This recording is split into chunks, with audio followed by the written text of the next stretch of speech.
Where to begin? Where to begin?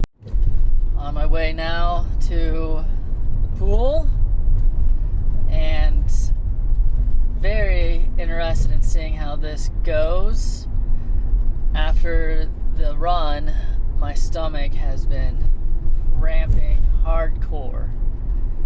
It's still getting used to less blood flowing to it during those workouts, and let's just say the time in the restrooms has been unenjoyable.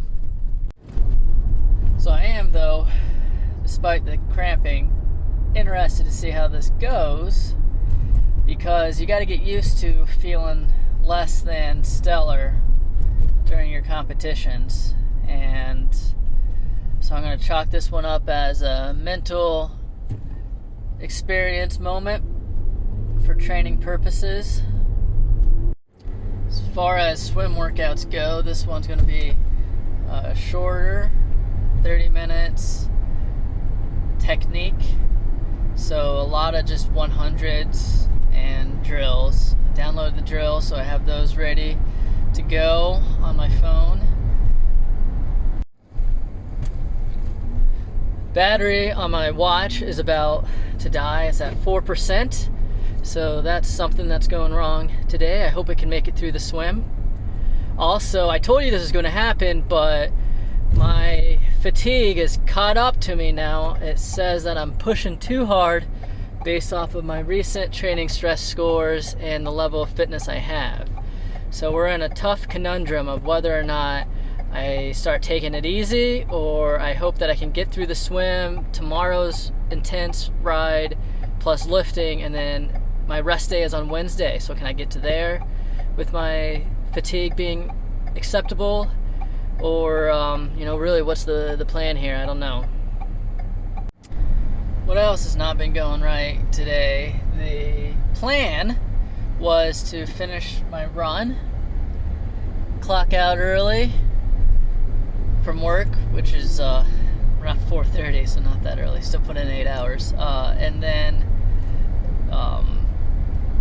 do some dishes, but Miss Ruthie shoved, according to Meg, a marker into the garbage disposal, and the disposal had stopped working, so I spent the time I had planned to do some dishes working on the garbage disposal. Finally got that sucker out, and it was not a marker, although Meg says there was a marker. She got the marker out. There was still something else, and it turned out it was a plastic knife. So, man, oh man, was that like the strongest I've ever had to pull on anything, I felt like, to get that unjammed. But finally got it unjammed and put back together. Consequently, though, I didn't get to the dishes, so that's not good. The worst feeling in the world that's not pain has to be putting on socks when your feet are still mildly wet. Another painful thing, since we're on that topic, putting on hand sanitizer when you have a hangnail. That stings. Speaking of hand sanitizer, did you know that the non-alcoholic form was invented in St. Louis? Actually, is a tragic story. It was invented by an African-American man who was told never to work in a chemist's lab, so he made his own chemistry lab and invented the non-alcoholic hand sanitizer. Essentially sold it for pennies because no one would buy it from someone who was African-American, and he ended up making very little money and died down the street on the corner from where we live at the old folks home. Meg told me all that, so I didn't come up with it on my own or research it. She came up with it. She came across it somehow. I don't know. She's always following these St. Louis history Instagram accounts that pop up quite interesting and unique nuggets of information. Alright, about the workout. We did okay. I'd say we were slower than what I wanted to be. It was supposed to be a 30-minute workout. Ended up going 36 minutes, and then I didn't even finish the cool downs. But like I said, I don't really do the cool downs because they just feel like an extension of the workout and have zero effect on loosening or cooling my muscles.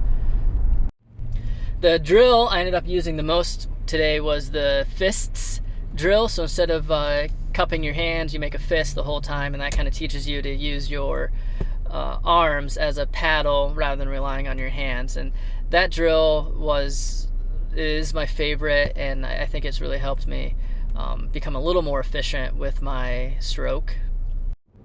So the cramping ended up stopping as soon as I got in and in the pool.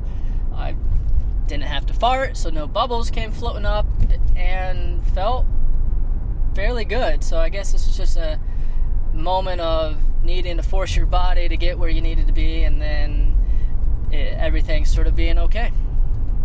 Maybe you can tell me what to do in these situations, but I hate it when you stop at the light and the car, it's a two lane, and the car next to you kind of pulls up, and then you both look out your window and you both make eye contact, and then you quickly look away. Like, oh no, I didn't see you.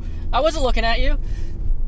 What do you do? Should you nod? Should you not look at the car? I mean, at this point, I have started intentionally making sure if I can control it, not stopping right where I would line up with their windshield. So I try to be like a wheel ahead or a wheel behind, so I don't have to worry about making eye contact with a complete stranger.